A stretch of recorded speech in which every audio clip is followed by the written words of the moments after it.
Today on the Inside Scoop, Miami trending for another five-star recruit. Gators staying hot on the trail as they surge into the top 10. We're also talking FSU in Texas as well. Another loaded show, but before we start, I was in a total sprint this morning. No time for breakfast, so Huel handled it for me. Quick meal in a bottle. Link is in the description of this video if your mornings look like mine. Let's talk Florida recruiting. The Gators have been on an absolute heater in the month of May. We got Corey Bender, Gators Online here. And Corey, we saw a big one here yesterday. Wide receiver Elias Pearl committed to UF right here on the channel. So as I said, 6 commits in the month of May, 16 overall. Who's been the biggest surprise to you so far?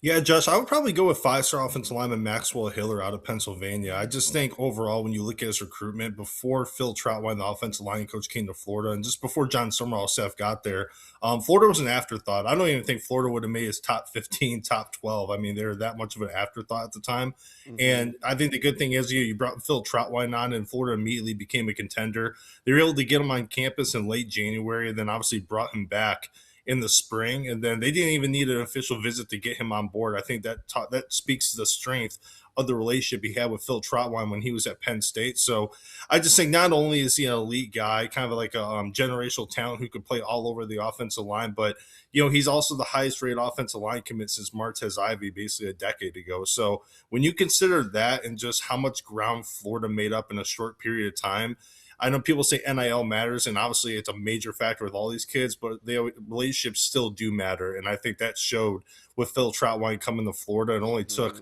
a matter of 4 to 6 weeks to just get him on campus. And from there, Florida took the lead over schools like Tennessee and Ohio State and Alabama. And obviously now he's the cornerstone piece of that really fast-growing 2027 class. Yeah, I agree with you. Some big wins on the trail, but none, more surprising and maybe more valuable than Maxwell Hiller. So that's a huge one. All right. So anytime there's a new commitment, Gator fans want to know who's next. Yeah, I think right now, Josh, we're monitoring a few guys. I think Timmy Alayu, I think he's a 4-star offensive tackle out of the state of Georgia. There was a lot of buzz with him a few weeks ago. I know Florida's been really kind of turning up the heat with him, trying to get him on board. Florida and Nebraska, those are the two schools battling it out right now. I think if he was to commit before OVs, I probably would be rolling with Florida. But I think Nebraska, you have to keep an eye on with them. I think NIL is going to be strong with him as well. From what I was told, and Nebraska's going to come strong in that department for him. And then obviously he takes OV on June 19th, so they'll get the last shot with him too. So I just think them getting that last impression. I was told just in recent weeks that Nebraska was kind of nervous about where his recruitment was turning with all the momentum Florida has. So I think right now those are two schools, Florida and Nebraska, battling for him. I think Kamari Whitfield out of Orlando, the First Academy. He's Florida. That's the number one target at nickel for Florida. Florida loves his physicality, just his all-around game. And Florida's been on top for much of this year since he decommitted from Tennessee. And I think it's only a matter of time before he gets on board. He wants to take his OV to Florida first. That's obviously coming at the end of this month. From what we were told, John Summerall's staff is going to apply the pressure to hopefully get him on board. So I think you have to look at Florida as obviously the strong front runner there. And I think another one too worth mentioning, Josh, is Kennedy Jackson. He's another 4-star offensive lineman out of the state of Georgia. He's a +1 for Florida. I mean, Florida will take him no matter what the offensive line, what the numbers are for the O-line class. That's how highly they think of him. They think he has a sky high potential. I mean, he's about 6'7" in cleats, very athletic, gets to the second level with ease. I think the biggest challenge with him though too, he's a kid working with a lot of schools. Already OV'd LSU and Georgia Tech during the spring, and then obviously you have Georgia coming up, you have Florida. A lot of schools are battling for him. So I know Florida's been applying the pressure. They're really trying to get him in the class.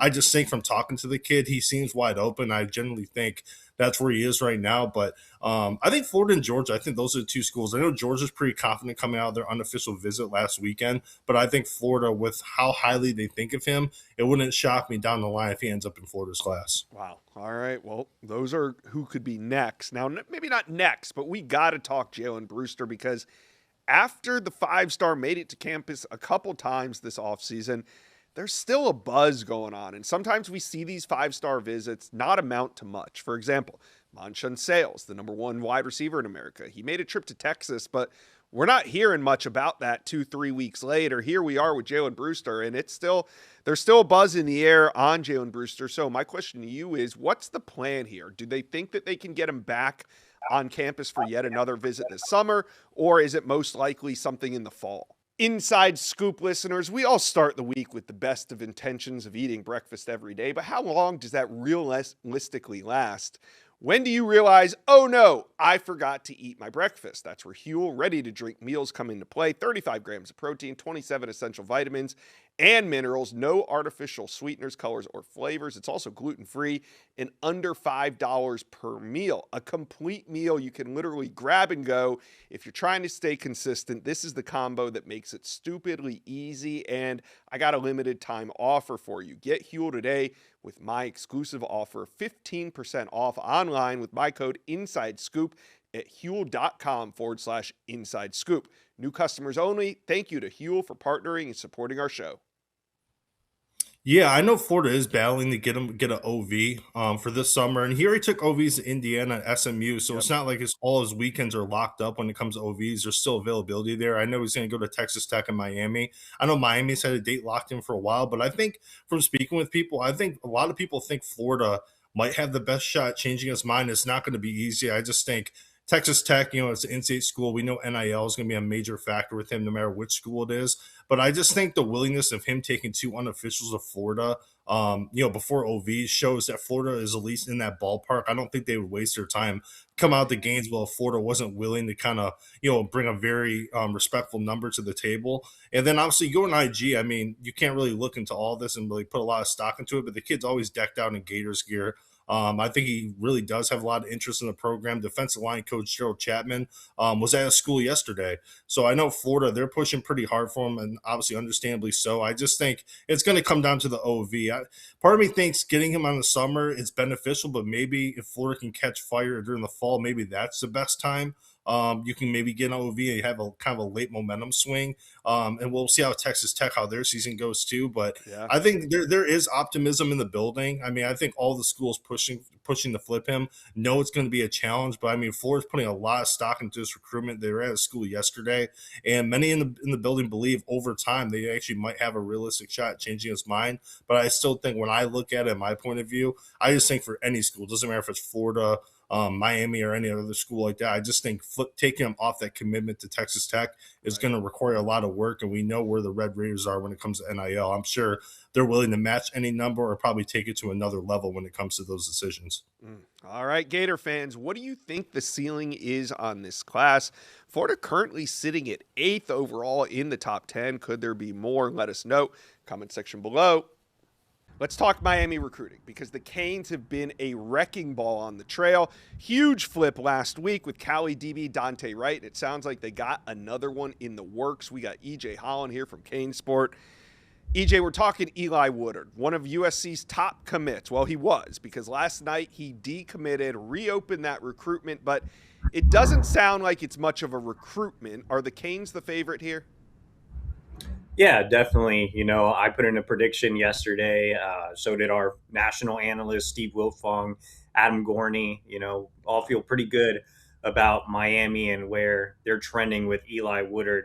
This is a kid that Miami has made a priority over the last several weeks. They've went out to California.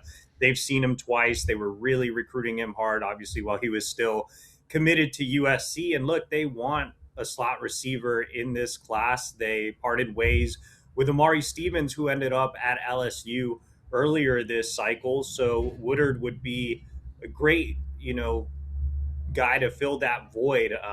He's ranked higher than Stevens. He runs a sub 11 100 meter. He's actually a 7-on-7 teammate of Dante Wright. And Dante told me he's actively recruiting Eli Woodard as well. So right now, Miami's definitely in the pole position. You have some other schools trying to get in the mix there, UCLA, Michigan, maybe a few others. But I really like where Miami stands. They've been putting that full court press behind the scenes. They've been making movement. And I think Miami is a big reason why Eli Woodard decided to decommit from USC, despite being a kid who was trending to end up at USC for a long time. He's a guy that many just expected to commit to USC, sign with USC. And obviously he did commit, but as it looks right now, not going to sign. And Miami's in a really strong position to essentially pull off a flip, not a real flip since he decommitted, but Miami's been on fire here with the flips. You mentioned Dante Wright. They just got a King Hall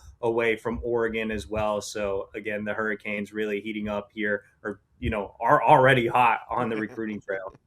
Yeah, speaking of, last week, you can't win them all, right? Mark Matthews to Texas A&M, and who's to say that that one's really done until he signs? So I'm going to do something that I don't normally do, EJ. I'm going to stand up for Miami fans here. You got to understand, looking at this from a national perspective, there's only 32 5-stars. Miami has been heavily involved in over half of them. Right now, there's only 11 that remain uncommitted. Miami has 2 5-star commitments, and they could add, 3, maybe 4 more before it's all said and done.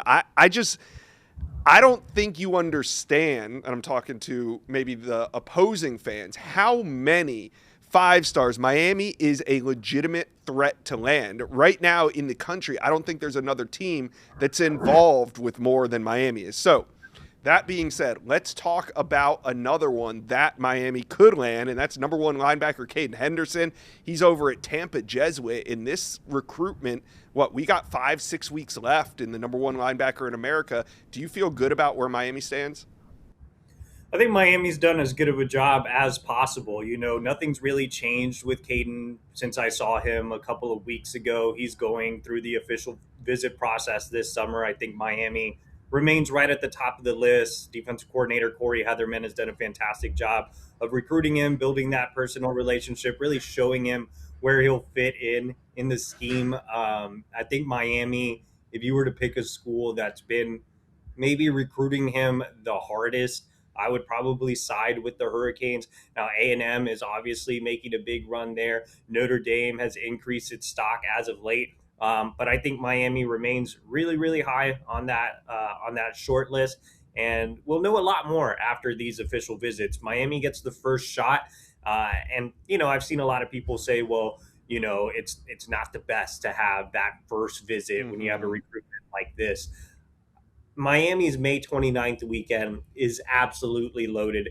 Huge weekend, a ton of in-state targets coming in that Henderson knows. It's going to be a very festive weekend. You could see some commitments coming out of there. I think Miami prefers to, have him in for that huge May 29th weekend. So, like I said, Miami continuing to do great work in this recruitment, continuing to stay at the top of the list, and we'll see where the chips fall after official visits. Okay. Now, Caden Henderson's the number 1 linebacker. Now, let's talk about the number 5 ranked linebacker in America, A.J. Randall. He's going to make a decision much sooner, like tomorrow. So, A.J. Randall rivals number 57 ranked player overall, so well inside that top 100.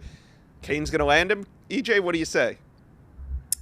Yeah, linebacker is a big need for Miami this cycle. So they'd love to have Henderson. They'd love to have another elite linebacker. AJ Randall is right up there as well. This is it that Miami has prioritized for several months as well. He made a spring visit, loved his time on campus. And AJ's a really unique prospect, multi-sport guy who mostly played safety last year. He's one of the best hurdlers in the state of North Carolina. He led his basketball team to a state playoff appearance. So just a really, really intriguing athlete who checks a lot of boxes. Big, long, can come off the edge, comfortable in coverage. So Miami really values him.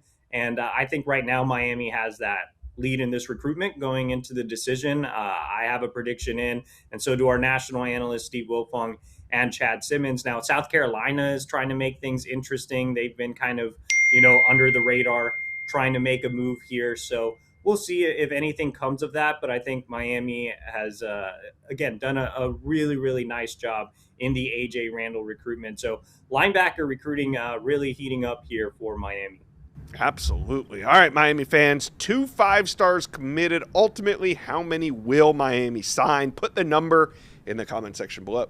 Let's talk some Florida State recruiting because the Noles hadn't landed a commitment since April 4th, but that ended yesterday. Quarterback Logan Flarity on Tuesday made it official right here on the Rivals YouTube channel. We got Matt Lasser here from War Chant, and Matt, this was interesting because I set this one up with the family, and about 10 days ago, it was Rutgers. I mean, they were telling me they were going to get Rutger balloons, and it was pretty much set. but then it changed. When did it change? Why did it change in FSU's favor? Yeah, I think it was old school recruiting from FSU that really won this one out, which is good to hear. Good to hear it wasn't, because I think it was pretty clear that Rutgers was offering more in NIL. I think that has been widely reported and is pretty clear through this recruitment. But the kid grew up an FSU fan, which I know we hear a lot. But in this one, both of his parents went to Florida State. It's been a lifelong thing for him. And all Mike Norvell, all Austin Tucker really had to do is continue that push and make those phone calls. Quickly after it got trending to Rutgers, I got a text that said, like, yeah, but Mike Norvell got on the phone with them tonight. So they're clearly not giving up. They're clearly pushing as much as they can until the very end here. And, that worked. Austin Tucker went and saw him multiple times this spring, including at his spring game just last Friday. That was kind of after it was pretty much official that he was going to commit to Florida State, but that was truly the nail in the coffin when they got things final, dotted the I's, crossed the T's, I believe. So it's just old school recruiting that really worked out with the kid. I mean, I talked to him. There's a bunch. If you want to go through and deep dive into the whole recruitment, there is everything over on War Chant right now. We had quotes from Logan, quotes from his trainer, just on how everything kind of went down. And he even admitted to me that, yeah, he was like, I was trending Rutgers at the one point last week. Like, that's where it was going. And then it was just, he said he talked to his friends, his family, and he just wanted to follow his heart, and his heart was at Florida State. And, that's what kind of got this one done in the end. Yeah, pretty cool. So what are they getting in him? Because highly, highly productive high school football player, great recruit, but maybe not as highly ranked. He's a 3-star, but there is some buzz around his upcoming senior season. So what type of player are they getting in Logan Flarity? So, yeah, this goes to, I was talking to his trainer, and he kind of is an ideal fit for a Mike Norvell offense. That's what his trainer was telling me, because it makes sense, right? Like, he's kind of a bigger kid. He's already up to 200 pounds this offseason, and he can run, right? I think, Josh, and from covering Florida State, the Mike Norvell offense runs better with the mobile quarterback and a guy who, I think he needs to polish his passing skills a little bit or be able to stay in the pocket. At least that's what his trainer said is what they're working on, is to sit in the pocket. But they think he has a tool for everything or every problem that can come up. And, maybe that hasn't shined just yet, but maybe now that he's committed to a bigger school like Florida State, that, more people are going to be watching his film. More people are going to be looking at him more closely. He had a good spring game or jamboree against some of the best teams in the state, like Lakeland just last week. So, he's got a real chance to really come up here over the next couple months and show how polished his game has become. But as I said, when I was talking to his trainer, he really compared him to Jordan Travis as a guy who can run and has the same traits as him that can really fit in this Mike Norvell offense. Obviously, Mike Norvell has to still be here after this season ends, but, that's kind of what the ceiling is there. Mm-hmm. Yeah, and, when you throw for almost 3,000 yards and 25 touchdowns, it's easy to overlook that he also ran for 600 yards in 10 games. Yeah. I mean, 600 yards in 10 games in high school at quarterback, especially when you have Elias Pearl at wide receiver. You got all these weapons that they use at Port Charlotte. So the fact that he threw for almost 3,000 yards, still rushed for 600, I mean, he is an all-around athlete at quarterback. So let's keep it moving. What is next, right? Because FSU sitting here at number 32 in the recruiting rankings. Yes, 32. A lot of work to be done. So who are some of the guys right now they're in good shape with? Yeah, so you look, I think the quarterback domino is a huge one to get done. Yeah. If they didn't get Flarity and he ended up at Rutgers, you were kind of back to square one. You would have had to start reevaluating and pretty much rebuild the whole board and putting new offers out there. So getting that done and having a leader in this class is huge. I think that's a domino they needed to fall before going into official visits. Now, what I've been noticing just around the recruiting landscape is that there's a lot of early commitments this cycle going in May before official visits. Now, that likely means NIL talks have moved up, and those are happening earlier. But either way, Florida State's still waiting for a lot of these officials to happen. And I've said this before last time I came on here, when Florida State gets these kids on campus, they make a good impression. Now they have to get them on campus first, and that's kind of been the struggle we've seen with these kids committing early, right? So now where they're trending, again, the quarterback domino being huge, you have a bunch of offensive guys, and I have a story coming out with reactions to Logan landing at Florida State, there's 2 wide receivers that come to mind right away. I think they're kind of slipping on Jamarian Simmons, who's a local guy, but he hasn't really been Florida State. He's always been Clemson. But you look at Sean Green from Camden County and Cam Wade, who's originally from Nashville, but I believe he moved to Virginia now. And, those are 2 wide receivers that you kind of look at, and they were both excited about adding Logan Flarity yesterday. Those are probably your top 2 wide receivers. Now, you look at running back. Running back's gotten a little complicated recently where you've had Tyson commit to South Carolina, Ty Keys go to Miami. Gary Walker's about to come off the board on Wednesday, and that's expected to be Clemson at this point. So you look at it and you see Marquise Fennell from Valdosta, a little bit lower ranked kid. Rivals has his list as a wide receiver, but we think Florida State likes him at running back just because Cam Martin, the running backs coach, has been the main one recruiting him. But he's an athlete that you can kind of move around wherever. But he probably moves to the top of that board where that's a must-get kid for you, and he's another one who's very excited about Logan Flarity. I was talking to him, and he said when they played Tampa Jesuit, they were watching Logan Flarity's film to help prepare for it, and it stood out to him. So that's another one where it is big that you have a quarterback in the boat. But then you look at the defensive side, and we were having this conversation a couple weeks ago because someone on our boards asked, who does Florida State even leave for at this point, right? You're Miami, Florida, all the in-state schools are getting these big commits, and Florida State has kind of been staying packed and just been waiting. And, the first one I looked at when asked that question was Sam Lejeune, defensive lineman from Poplarville, Mississippi. That's one where Florida State has set the pace for a while now, but he's taken a lot of visits, and you kind of need to, probably push hard for him there. It's kind of a lot of wait and see, especially on the edge rusher board is really good. You have a lot of guys like Chicken Garor as one where Florida State has done a good job at. But, at one point now, Texas A&M and Miami were up there again. So you kind of have to just get these kids back on campus and see what happens, right? You need to pull them back in and get them on these official visits, and it's your turn to give them the offer they can't refuse at that point. Yeah. So we'll see what happens. Like I said, sitting there at 32, maybe the bigger surprise is the fact that they have 7 commitments, because in this time, we've seen Miami go on their run between flips and big commitments in the state of Florida. And then we saw the Florida Gators had been through a flurry of commitments in the last 7 to 10 days. Florida State lands their quarterback. Maybe it's going to start heating up now with summer recruiting coming, or do you get a sense that recruits, just through talking to them throughout the spring, are they in wait and see mode with Mike Norvell?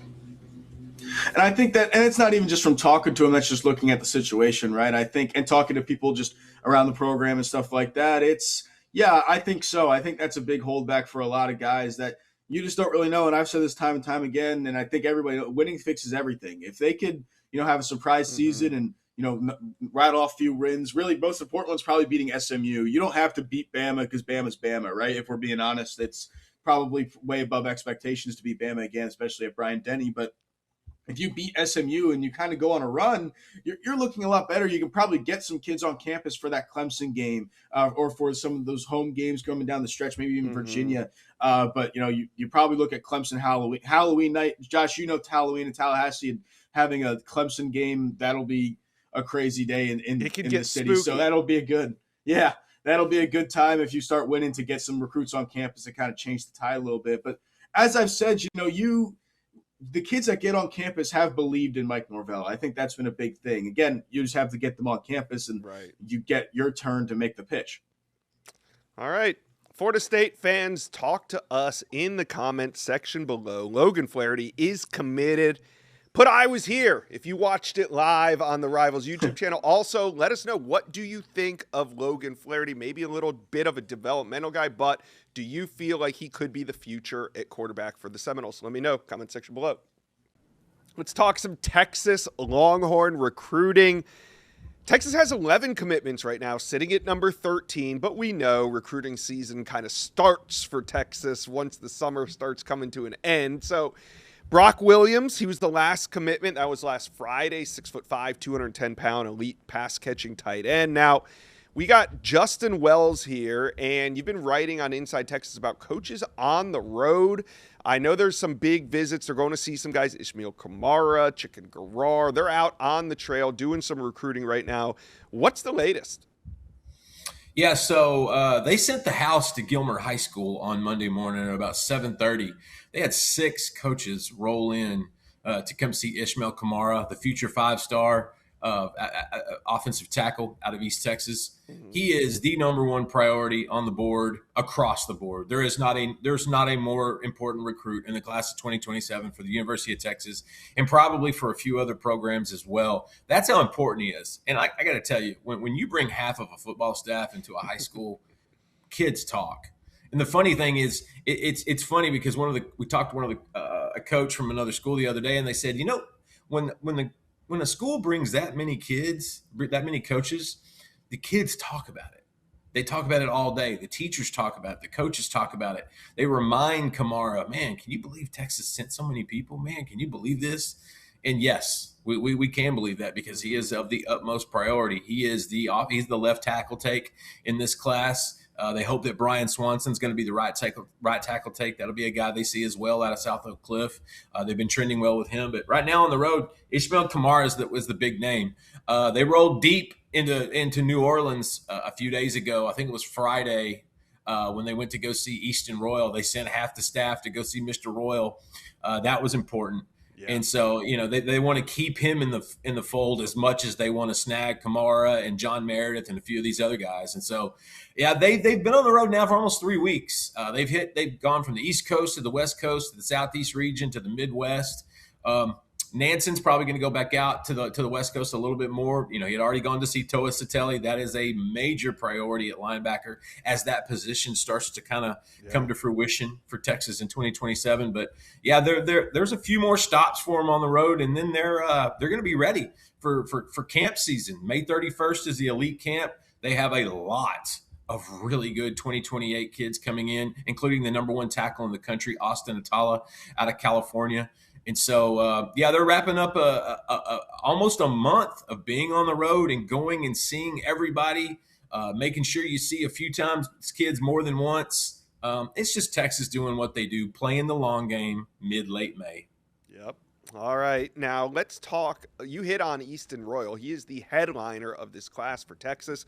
So let's talk a little bit about the wide receiver position. The last time we had you on, a couple weeks ago now, Monshun Sales was on campus, the number one wide receiver in America out of Indiana. Seems like, I don't know, just doesn't feel like there's a whole lot of traction there moving forward. So what would Texas like to do at the wide receiver position, considering Easton Royal in the boat? Yeah, keeping Royal is number one. Texas is always going to shoot their shot with certain kids. Monshun Sales it's basically a house money type of recruitment. Throw an offer, build out the relationship, get him on campus. If it feels real, let's do this dance. If it doesn't feel real, go on to the next one. And the likelihood was if Royal didn't stick, that's where Sales would come more important because you're going to find it difficult for colleges to spend the amount of money you're going to have to spend on 2 5-star wide receivers in the same class. Yeah. That's just not fiscal in 2026. Keep Royal number one. They love Bryson Thrower. I think Bryson Thrower is going to commit to Texas on June 7th. I think it's been Texas for probably 3 or 4 months now. They really ramped up his priority status probably around January and February. He did really well in track. He's done really well in 7-on-7. And we went to see him a couple weeks ago. 6'3.5", 190 pounds, runs like a deer, got great hands, just great body control. I get old, late 2000s Malcolm Williams receiver vibes from Texas kind of there. Mm-hmm. So I think Thrower is going to be the number 2 receiver in the class. The number 3 receiver is probably going to be more of a developmental guy. You could be looking at guys like a Jeremiah Douglas from Crandall, the Vanderbilt commit. You could be looking at Trey Harrelson, an SMU commit, wide receiver out of Tyler High.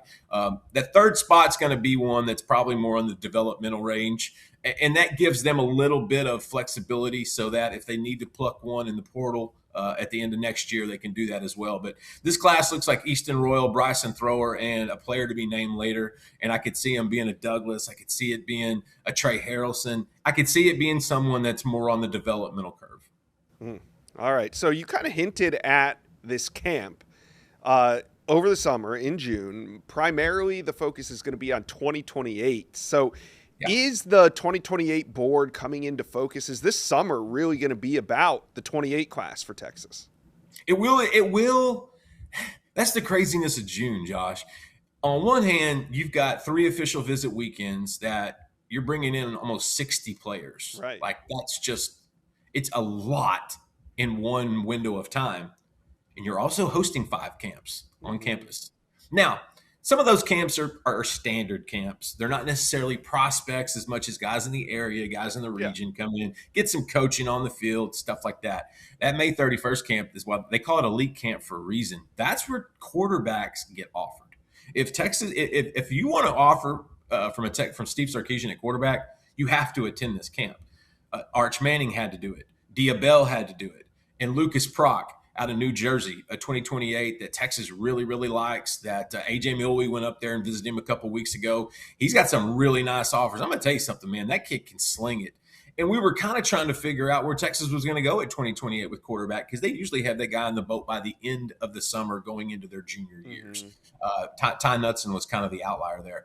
And so, but yeah, these camps, they're having to do a lot of things at once. That's why June can be such a beating, not just on the coaches and the staff, but on the people that cover it as well, because there's just so many things that you're trying to juggle. But there's some really nice looking dudes that are becoming. James Foster III, I think he's number 2 or number 3 safety in the country out of Lancaster. He's going to be in for May 31st.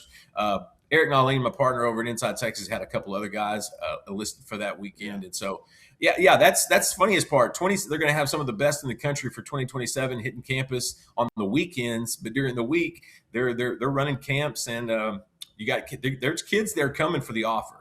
There's a handful of them. I really like Peyton Smith. He's a 6'2", 180-pound wide receiver out of LaPorte. I think he's going to be on campus the 31st. I think he's an offer. Ryan Wiley, speedster wide receiver out of Rockwall. Texas went by to see him on Monday. He got invited to elite camp. I would not be surprised if that guy picks up an offer. The board is coming into focus, but like Texas, it is an ever-evolving, fluid situation. It's kind of similar to 2027 defensive recruiting right now. Texas is very water. They don't take one shape. They just kind of go with it. And this works for Steve Sarkisian and the staff since they've been there in 5.5 years. All right, Texas fans, recruiting's heating up. Go to Inside Texas for more.